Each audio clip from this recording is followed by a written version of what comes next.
पेट भरने के लिए दे देता था। तो वो एक भिखारी का बॉस इतने ज़्यादा।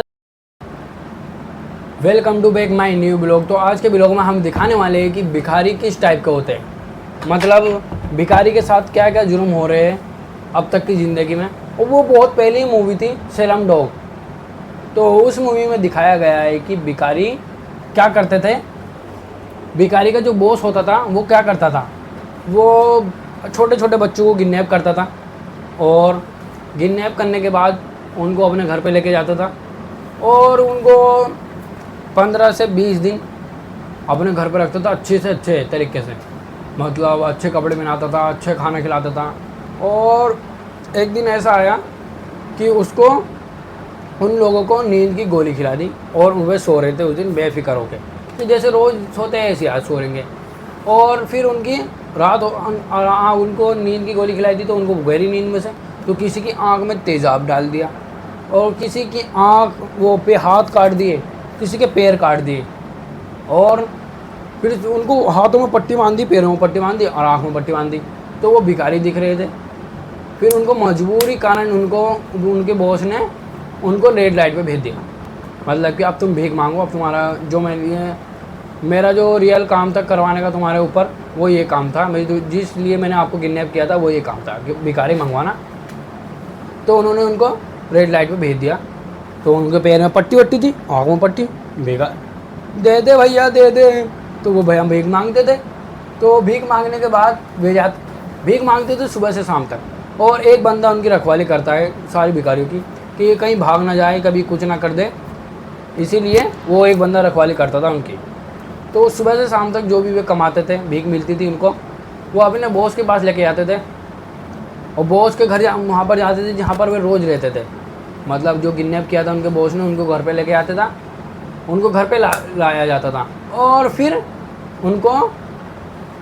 उनके जो पैसे उनको दिन भर उन्होंने भीख मांगी थी वो उनका बॉस ले लेता था और उनके लिए बस पेट भरने के लिए दे देता था।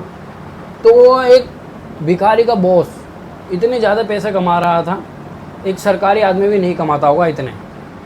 मतलब उनसे भीख मंगवाता था और अपने पास रख लेता था सारी भीख और उनको बस खाने पीने के लिए दे देता था ये लोग। तो आप समझ सकते हैं कि एक सरकारी आदमी और एक भिखारी में कोई अंतर नहीं है, क्योंकि बराबर पैसे कमा रहे।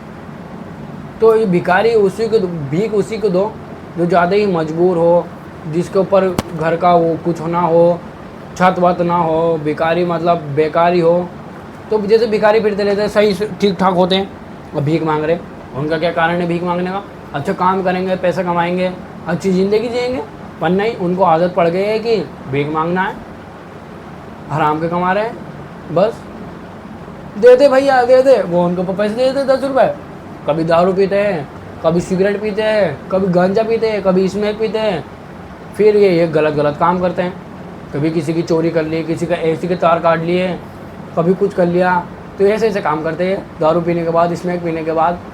तो भीख उन्हीं को दे, भीख मांग रहे उनसे को वो पूछते हैं, हम पूछते हैं किस लिए चाहिए, वो बोलते हैं खाना खाना है जी खाना, और वो दारू पीते हैं। तो उनको बोलो हम खाना खिला देंगे, चलो जो खाना है वो खा लेना, मतलब पैसा मत दो, खाना खिलाना खाना दे दो, बस जो मजबूर है उनको ही दो भीख। वरना जैसे ठीक ठाक है, अच्छे खासे हैं, तो उनको बोलो चलो हम तो आपको खाना खिला देते हैं, भीख नहीं देंगे, क्योंकि तुम नुकसान करोगे दूसरों का। कभी एसी के तार काटोगे, एसी का तार पता कितना महंगा आता है? हमारा पिछले दिनों इसमें एक ने तार काट लिया। सबसे बड़ी बात, सैलून के बाहर पौधे रखे रहते, इसमें एक बंदा आया 5 बजे और वो पौधे उठा के ले गया। पौधों का क्या काम है भाई साहब? सांस आ रही थी अच्छी खासी, बस सांस नहीं आ रही, कम आ रही है, बताओ। तो मेरा ये कहने का मतलब है कि आप उस फिल्म को देखिए और उसी भिखारी को पैसे दे दीजिए जो ज़्यादा ही मजबूर हो और उनको खाना खिलाए बस। और इस मूवी को देखिए और अच्छी लगे तो मेरी वीडियो में फिर आना दोबारा और लाइक करना और फॉलो करना। मुझे पता है आप वीडियो देखते हो पर सब्सक्राइब नहीं करते हैं, सब्सक्राइब करिए और लाइक करिए और शेयर करिए। तो मिलते हैं बाद में नेक्स्ट वीडियो में, तब तक के लिए गुड नाइट।